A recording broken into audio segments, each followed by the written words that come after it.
personal power, people positive, the community of connection. This is the Bob Jeswald Show. A great edition of the Bob Jeswald Show, because we're still here talking about our kids. We're talking about magnet coordinators. We're talking about, of course, our STEM coordinators. We tee our kids up for success. We're doing good, Joanne. You know what I'm talking about? Yeah, Joanne Kogel and I just sitting here, just kind of chilling. Hey, we got Jacob here. Jacob Elliott, of course, our magnet coordinator. And Brent, say hi. How's it going? Pretty good. Emily, assistant principal. Hi, glad to be here. And, of course, we have Janet Sellers. She is the principal with the PAL principal. She leads the way. How you doing? I'm good. We hear you on there. And the head honcho, Joanne Kogel. Yeah. She keeps me straight. She keeps me straight. We're all here. Why is this important? Because if we don't capture the attention of our kids in the scope of STEM, science, technology, engineering, now arts and math, the STEAM and STEM. Is it STEAM or is it STEM? We're STEM. Okay, so we're still STEM. But that's critical. So yes. Why is this so important to us? And get real close to the mic, Elliot, and just chew the mic if you can. Do your Barry White voice. It works. Well, STEM is just such an important foundation for our students as they come into school. There's lots of kids who they don't like school to be normal. They don't just want to come in and have worksheets to do and just listen to stories. They want to be engaged. And when we do STEM education, it is an engaging. There's lots of projects, lots of different activities, lots of things that we do, different events that we plan for our students. And Mr. Sutherland over here, he does a ton of things for us for our STEM as well. And so a lot of things that I do is the technology aspect. But Brent, he does a lot of the different things when it comes to the science and the mathematics part, especially with what we're focused on this year, which is food scarcity and how to help others in food deserts. And we've been talking about this a long time, Joanne and I. We've been saying, like Feeding the Valley here locally in our community, wherever you're listening to this podcast, the critical nature of kids having enough nutrition. That starts right there. I mean, others are sleeping in class; they're not focused. And Brent Sutherland, that's one of those things that are near and dear to your heart, because I know that's a big deal. Exactly. Yeah, so at Dimon with STEM, we have an overall goal of decreasing food insecurity in our community. And we have gardens at Dimon. We have a greenhouse, 9 raised vegetable beds, about 6 pollinator beds, and 2 ponds. And we use all that to teach the kids, one, how to grow the vegetables on their own, how to educate people on growing those vegetables, how to build the beds, how to maintain the soil, how to keep it, as far as sustainability-wise with irrigation and weeding and all that kind of stuff. And then not only that, then what they grow, how to use it to decrease food insecurity. Makes sense. Is that pond? When you say pond, I want to make sure I'm clear on this. I can't go fishing there, right? No, they're little bitty fish. Okay, just want to make sure. But that helps irrigate. That helps irrigate our gardens. Right. So tell us about that. Janet Sellers, our principal. Well, a couple of years ago, we attended a STEM conference in Athens, Georgia, and we were introduced to the idea of aquaponics. And so we had a kindergarten teacher at the time who built us our first one. And so the idea of the fish feeding the plants and the plants feeding the fish was a new concept to us and our kids. And so we spread it through the school. Now we do still have that same tank. The teacher's gone, however. But his legacy lives on in that he started that in our school. So our kindergartners learn what it is to take a fish tank and create a vegetable garden, and then they feed each other. You can. Yeah. Geez, well, Joanne, you never said anything about that. So you have so how do you do this at home? Oh, I don't know. Oh, okay. What do you mean you don't know? She doesn't. But you're saying it's as easy. Is that what you're saying? That's pretty easy. Okay, it's pretty easy stuff. You're just eating fish poop. Yeah, that's all you do. Okay, utilizing the fish poop. That's a nitrogen. Yep. That's a nitrogen, and it makes sense. That's good stuff. A fresh and crafty fair is on the way. Yep. Of course, this is good. Emily Wilson, our assistant principal, excited about that? We are always super excited about the Fresh and Crafty Fair. Not only have our students been working on growing the vegetables and working on the things throughout our gardens, but another unique feature about our program specifically is the opportunity for students to participate in our club days that we do quarterly. Not all of our students have the opportunity to stay after school and to participate in clubs, and so we provide an enrichment opportunity for our whole school every quarter, where they get to participate in self-selected clubs. And at those clubs, they are all tied into our STEM initiative, and they are creating different things as they're learning. They're doing, some are crafts, some are building sustainable bird feeders and wind chimes and things. And then we utilize those things as part of our Fresh and Crafty Fair. So those are some of the things that we sell. And then the students are actually able to see the whole process of being able to create things with their own hands, as well as the things that they grow, and then being able to see the return for that effort as well. Speaking of return, we get a return. How do we get the money? I know we're magnet school is kind of hard sometimes. The state of Georgia, we're in Georgia, by the way, anyone listening, and this Magnet Academy is always good. Our funds that come in, I don't know if that's a Janet question.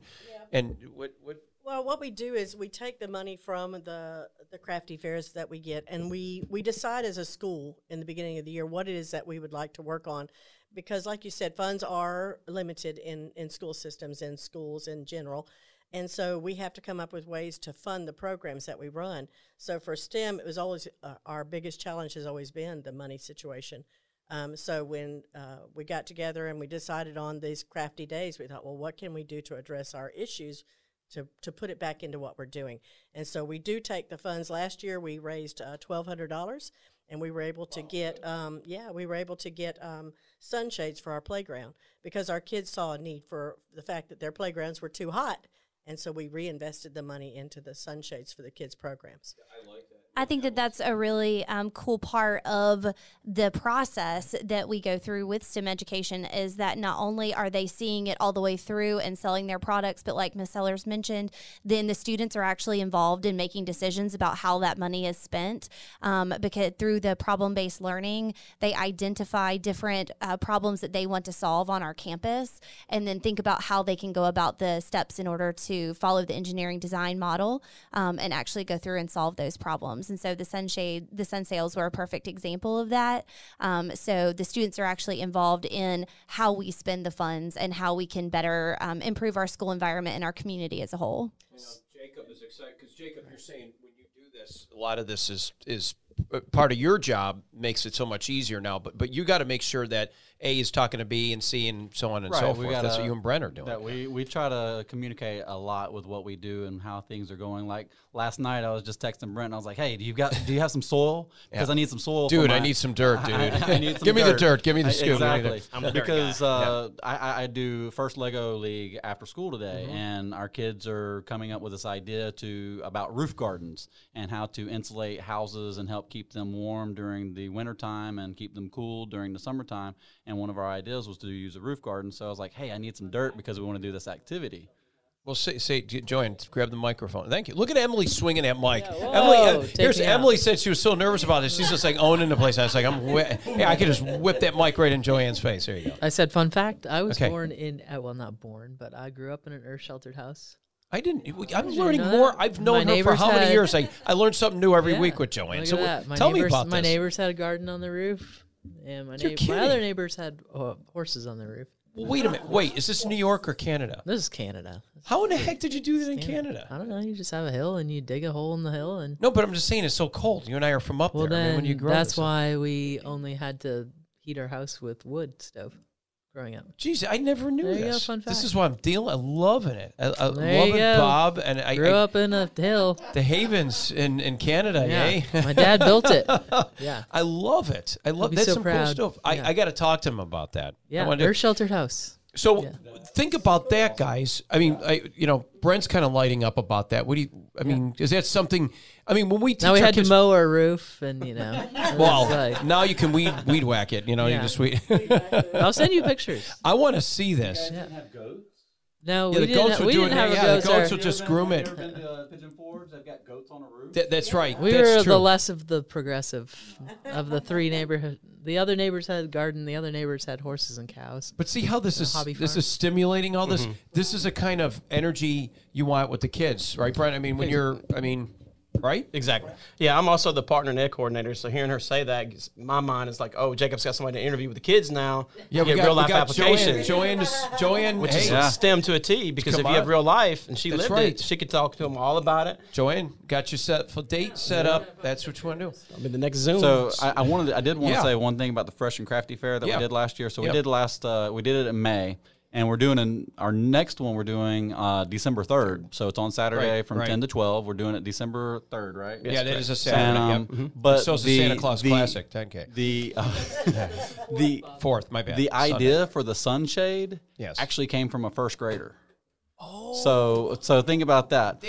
First grader. It's developmental years up to third. This So is critical. last year he was like, "Hey, it is so hot out here on the playground. Like, we need something to kind of keep us cool."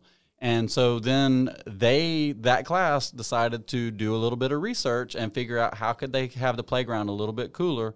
And so then they came upon the idea with sunshades. And so we're in the process of working on getting those for the playground.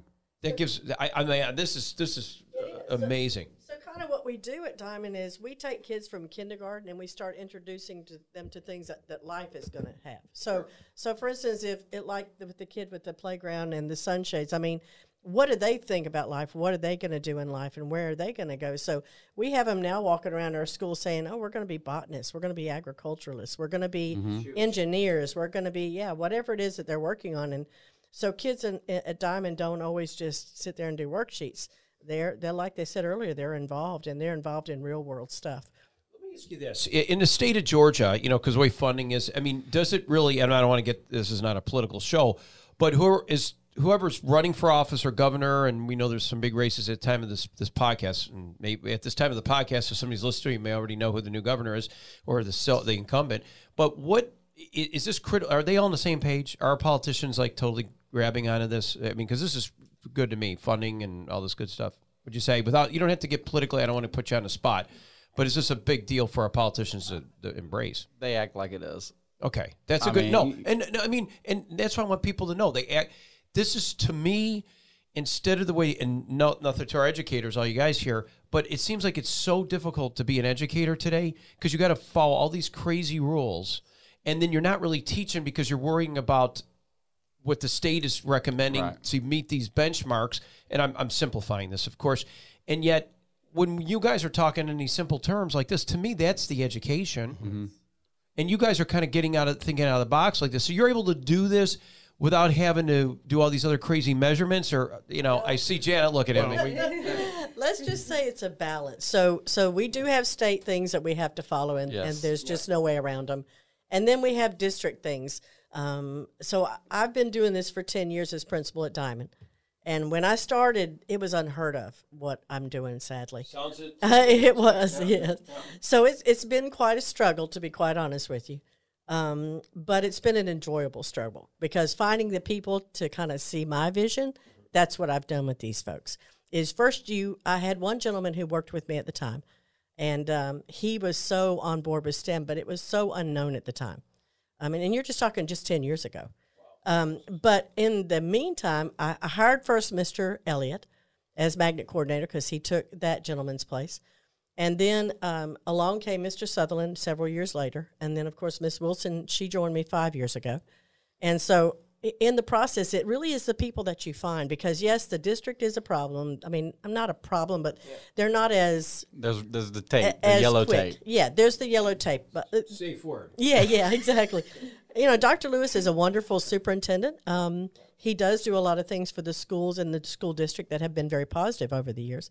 I don't know that STEM has always been at the top of the list for the district, however, but he has been supportive of what I've done. Yes. But as far as, being able to find the funding and the partners and all to fund all the projects, it really has been something that we've struggled with a lot. And that's where Mr. Elliott came in, and where Mr. Sutherland's come in, and Miss Wilson's come in, and then I have a wonderful secretary, and they all kind of work as a team to try to find the funding that we need. And we'll come up with some of the craziest ideas, and people will look at me and say, "You really going to try to push that one?" And I say, "Why not? Let's try it. Let's see what we can do." I'll give you an example. I am. And that's what I've told Miss Sellers before. She has a lot of out of the box ideas. A couple of years ago, she said, "I want to do battle bots." we need to have BattleBots at our school. So right, BattleBots from Discovery Channel. It's awesome. It's And- awesome. And I, you just grab a beer and I sit back. I know, right? well, I looked at her and I said, "It's done. We'll make BattleBots happen." And within And weeks, so we had it done. I we have mean, done Live. So we started BattleBots 2 years ago at our school. So we do it with 3rd, 4th, and 5th grade. Right. And we use something called Sphero balls. They're robots, and we use solo cups. So Red Solo. yep. So we use solo cups, and they build an armor around the solo cup, and the ball goes underneath the cup, and they control the ball, and they go around, and you have a balloon on the. They have a you blast. You have a balloon on the cup, and you're trying to pop the other balloon. team's balloon. Come on, that It is fun. Totally And, engineering They and get design. in the hallways when they're practicing. So when you come to Diamond, there is really no telling what you're going to see. in the hall. They are in the hallways racing these little Soil cars robots. around. Yeah. And what's It's been really fun. cool is last year we got to back in. We did it in last March, and some people from the district came along and they saw it and they were like, "Hey, we want to make this a district-wide thing." So we're also going to try to get in the process of helping. We're going to start small, get a few schools on board, we hope, and then maybe have the whole district at some point with elementary doing these BattleBots. Of course, like we said, start small. And so we started at our school, and then we're going to try to go a little bit bigger, get a couple schools around us that might want to do it, and then bring in more. But that's the type of things. Miss Sellers will come up with an idea. Somebody there, me, We'll agree with Mr. it. Sutherland, Miss Wilson, we'll say, we'll make it happen. And it's not just us three. Yeah. There's other people at our school Yeah. who will say, we can do this, we can do that, we can do that. So she comes up with this. She thinks Your it's a last crazy name idea. is fitting. Sell it, baby. Sell it. Sell it, Sellers. We're going to call her Sell It Sellers. That's what we're going to call her. This is exactly where we should all be in that kind of space, because the kids are going to get out of school. It gets them excited about going. They're really getting something out of it. Is the curriculums the day-to-day? Because by all, my kids are going to school, and I'm not picking on any teachers, but they'll come up with these projects, and even in junior or high school, still taking a paper bag and they're cutting out stuff and putting sticky stuff. This is elementary, and when I say that, it's elementary. Am I losing my mind or what? I see this. It goes, is this really something that's going to be helping them? Do you get what I'm saying? I'm not picking on anybody. I'm not even saying a name. I'm not even telling the course. I saw it the other day, and I almost lost my mind. I said, why are you doing this? This is something we did together when you were in kindergarten, first grade. That's kind of where we got away from that kind of thing. So projects are good. I mean, any school that does projects, I'm not going to put their school down or their projects down. To us, though, we live what we do. Right. And I That's think the difference. I That's think the that's difference, the difference, yes, because what they do is very intentional. Their teachers sit in with Mr. Sutherland and Miss Wilson and I, and we go through the plans with them. We talk about, okay, why? What is our purpose? What are the kids going to be doing at the end of it? It's not just the beginning. It's not what's in the middle. It's the whole purpose. And at the end of it, what are they going to take away from it that they can use not just today, not just tomorrow, not just on a test in March, but lifelong in their head? What are they going to take away? And so I guess for us, it's a living. We live what we do at Diamond. Right. And that's the difference. Where your child's is probably a one shot, and you get it and go kind of thing. Right. We call those make and take. They make it, they take it, they get the grade, Right, they're done. right. And you can't even repurpose it to the next child in your family because the teacher's going to remember that was so and so's project. I remember she got an A- on it. Well, and some things like I've realized at our school, we do this thing called Makerspaces on Friday with our media specialist, and kids in 3rd, 4th, and 5th grade, they have a blast doing that, but there's a lot of measuring when it comes to that. So like using a cup or a half cup or a teaspoon, and you're telling the kids, okay, you need 2 cups of this, and you need a cup of that, and you need a teaspoon with that, and the kids are looking at it, and they don't know exactly how to use it, right? Because whenever they think a cup, they're just digging that thing out, and it's mounded up. And so we're trying to teach them, no, you got to level it You're off. giving them practical life Exactly. to think analytically. Exactly. And believe it or not, this is making Play-Doh or slime or things like that. Sure. Things that the kids love to do, but at the same time, they're learning these other skills that's going to be important for them that they could take into the kitchen and later on maybe become a chef or, cook something or Very whatnot. progressive And home ec. Yeah. Exactly. And, No, it that's is. something else that we also, I tell the students, and I don't know if this is the right thing or wrong thing, but I tell the kids, I said, look, a lot of people are going to tell you need to go to college. You don't have to go to college. What you need to do is you need to be able to know a skill Give 'em a and be standing able to ovation use that right there. skill. And so at Diamond, At Diamond, That's what I'm talking about. Exactly. See, we teach skills at Diamond. We teach the skills, lifelong skills. So whenever Mr. Solon is doing things with planting and vegetables and gardening, he's teaching the kids that they can be sustainable and that they can grow vegetables and that they can eat those vegetables, right? And speaking of tools, so like this year we added 3 more raised beds to our gardens because the 9 that we had summer vegetables in it. Summer school, we did summer school and had them all plant watermelon on trellis, cucumbers, peppers, corn, and that was all successful. It grew and whatnot, but when they came back in August, there was nowhere to plant for winter. So I'm like, we've got a problem to solve. We got to plant winter vegetables. It's going to get cold really soon. So kindergarten through 5th grade used my drills and measurements and levels and shovels and trowels and things and excavated the area. They didn't cut the wood. I had to cut the wood, but they made the measurements. Sure. But I had kindergartners using power drills, the levels, the pencils, the tools out there, holding it with themselves, me kind of standing outside and watching them do it. And they loved it. I mean, back of the cereal box says you're not supposed to do that. Yeah, I know, exactly. And, you know, But safety, okay. We had safety tools with gloves and stuff that But they your needed. teacher, I mean, let's face it, when I was younger, I mean, Joanne quipped and said that, but when I was a kid, I was mowing lawn. I mean, these kids say you can't mow the lawn. I was putting my hand under, changing blades, changing oil in a car, calipers on the tires of my, of an old Chevy Nova 74. But those are different times, of course. But we did all this. I cleaned poop out of chicken coops. I did that to make extra money. In snow, shovel snow. No, I said you walk to school. Oh yeah, I've heard that. Yeah. That sounds like that. That sounds like an old wives' tale. My mom always say, "Oh, when we were kids, we never took a bus. We had to walk through miles of snow." Really dates you. But that's a true story. But see, those are things that we teach at Diamond. We teach these skills. So Brent's teaching all of these things when it comes to gardening and things that I have a black thumb, so my thumb does not grow anything. I'm a Google gardener by trade. Hey, so we didn't have that growing up. So some of the specific things that I teach, like in my class, is stuff with robotics and things to do with presentations. And so I'm teaching our 3rd, 4th, and 5th graders how to use Microsoft Sway and Microsoft PowerPoint, and I'm telling them how to use these products to be able to present to, especially when they go to middle school and high school. But you need to be able to use this no matter what. When you're an adult, you need to be able to use those. And then for my kindergarten, 1st, and 2nd graders, I do different things with them. Of course, we're trying to get them used to using the technology, first of all. But we do coding today with kindergartners. Why not? I was doing coding. Right here. I was doing coding with kindergartners today, and they were doing a great job. They were amazing. Kindergarten. We're coding in kindergarten. Kindergarten. For God's sake, this is good. Think about this. Yeah. Think about like Bill Gates. Yeah. Did he graduate college? Did he go to college? No. And one of the richest men on earth, right? Right. So I'm trying to tell the kids, like, look, if you know how to code and you're good at this, even in kindergarten, I'm telling them, you can make good money and you can do if. My son, he loves to code. He makes games, things like that. Love it. You don't have to go to college, but you need to have a skill, and that's what I feel like we do at Diamond. You We guys teach kids team skills. up with anybody else, like with Victory Garden and yeah, partners. I'm the partner ed coordinator also. So yeah, I work with Mercy Met Farms, Keith Sims down there. I've also worked with You Grow, Georgia Organics. These are the partners she was talking about that I've gotten in the last 2 years. Before that, Columbus Botanical Gardens. That's another one. So people got to understand local farmers. These Ron's partnerships are up key. there. That's smart. Yeah, absolutely keep key. those partners in whatever city you're in. Check out these places. They're nonprofits many times, Right. and they can really help out.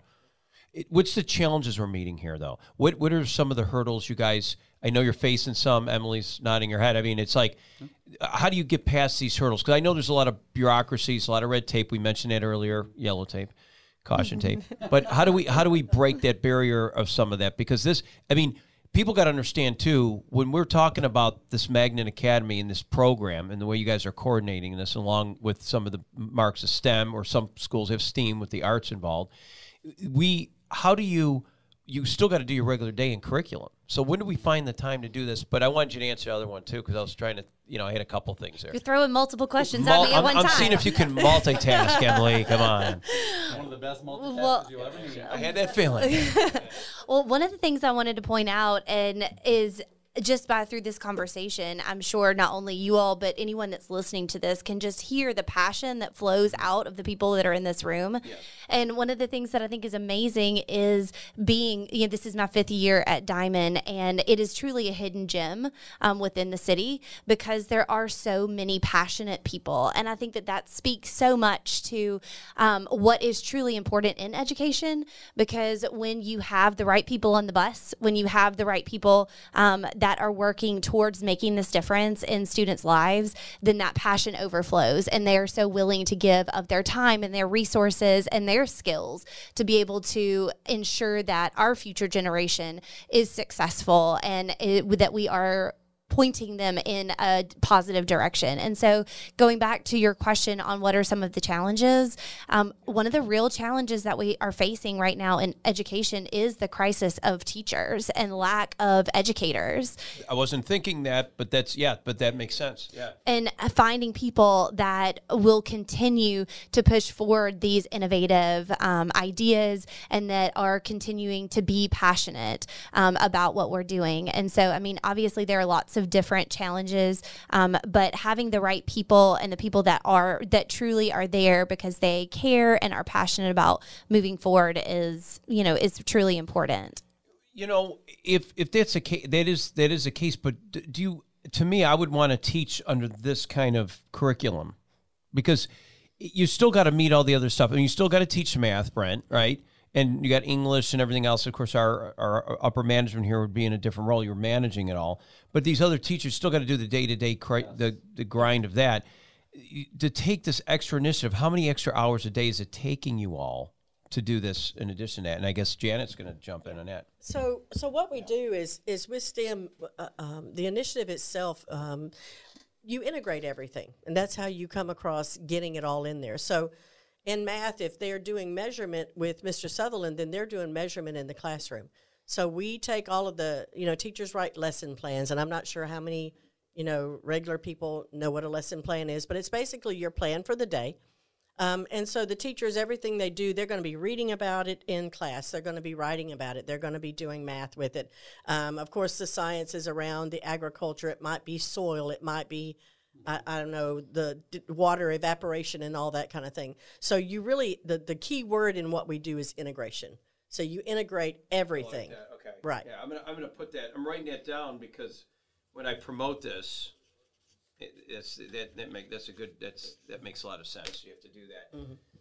Integration is a word. You think about it here in the South. I mean, we think of the days of integration. You got to bring people together. If you don't integrate even a project like this or just everybody on the page in that facility, it's hard to get anything done. Right. You're outreaching with nonprofits. You're getting people to come in to help, really thinking out of the box. Why can't we have other schools structured like this, in my opinion? I mean, it just seems like it's a lot of work. Yeah, it's a lot of work.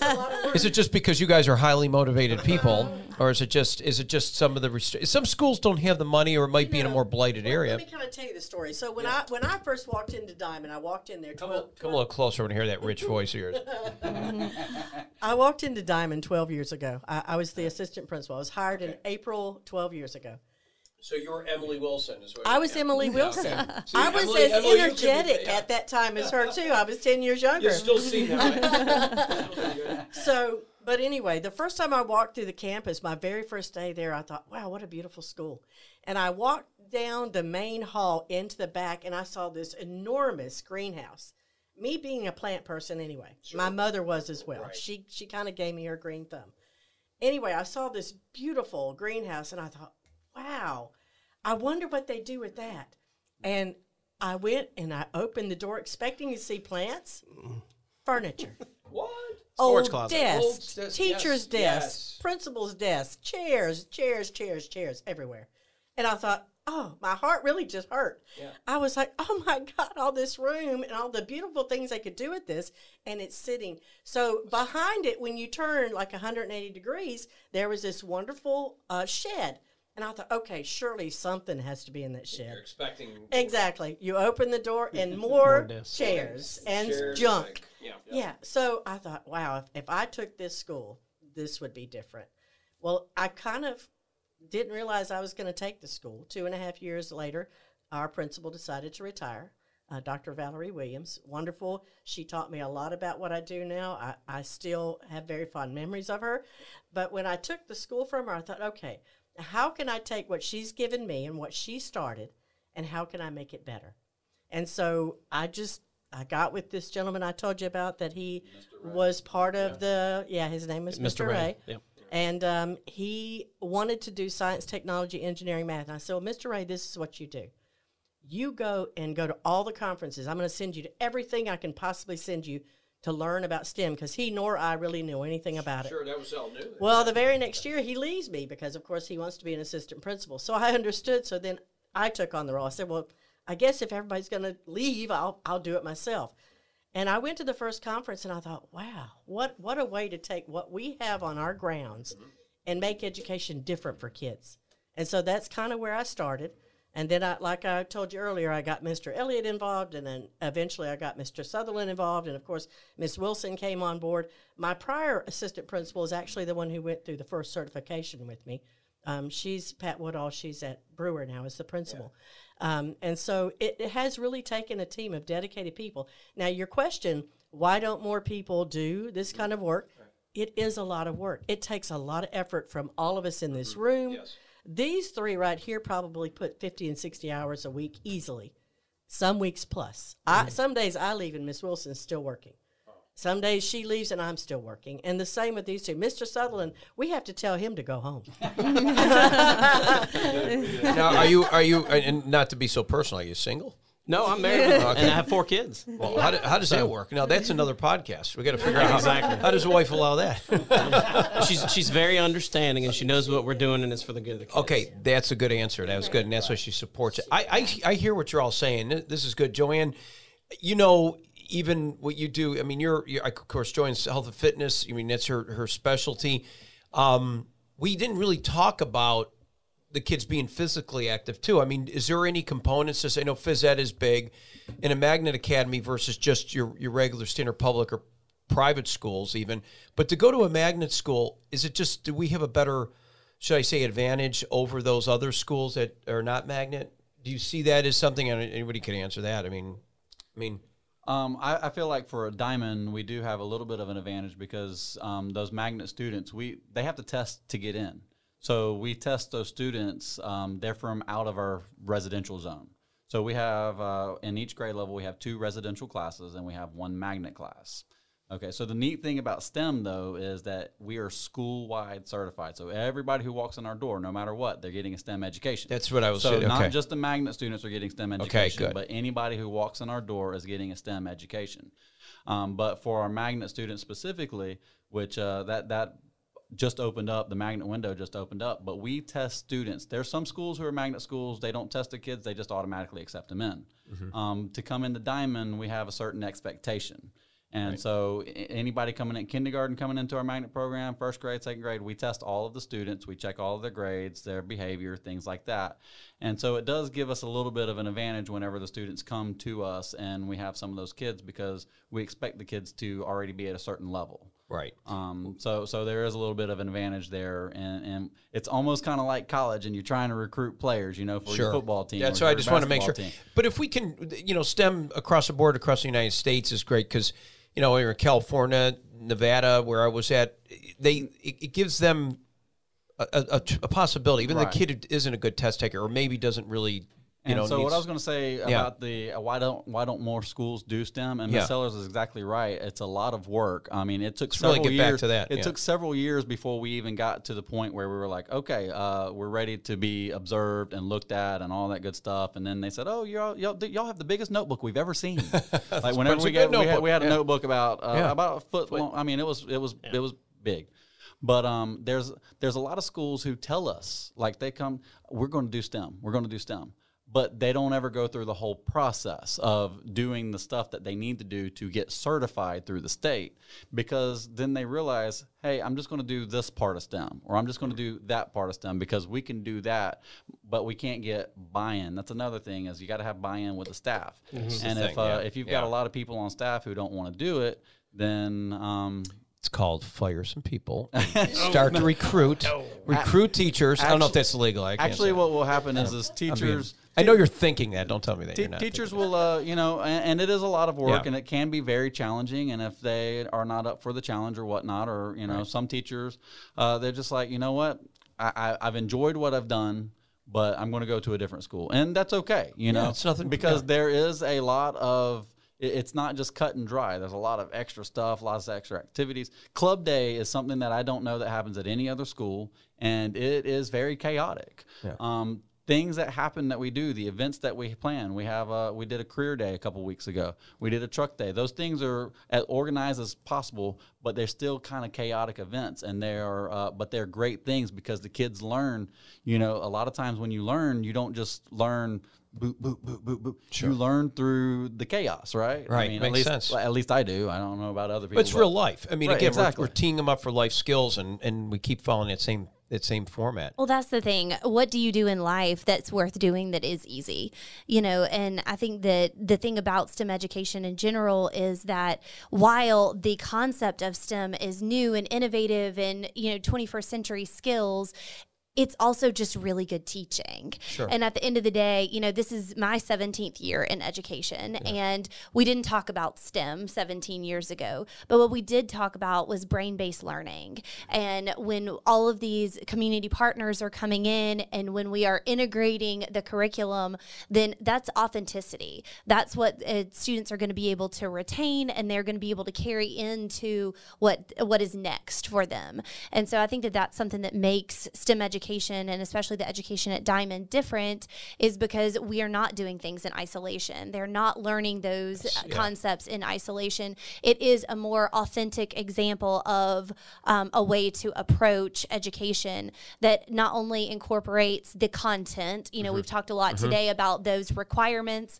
that we have, that we do have to follow, and we do those things, but we integrate them in a way that is a much more authentic approach for students. That is not only the content and curriculum, but it's those soft skills too, that are going to be really important to their future, whether they go to college. That's right. Or whether they choose a different do a path. trade or whatever. So that's right. It applies. You're not in that silo. That's the problem. You're actually you're practicing the setup of what you're going to do in life. I mean, and that makes sense. To address something that you also said, you were talking about how does it affect them as far as their health and nutrition. So That was getting you were coming to that, and you said something to her about it. So they kind of do, because when they're talking about planting the vegetables, like with Mr. Sutherland and with their homeroom teachers, they are learning about what vegetables are healthy and what vegetables have this and what advantage, like carrots, because they're orange, they have these advantages and those kinds of things.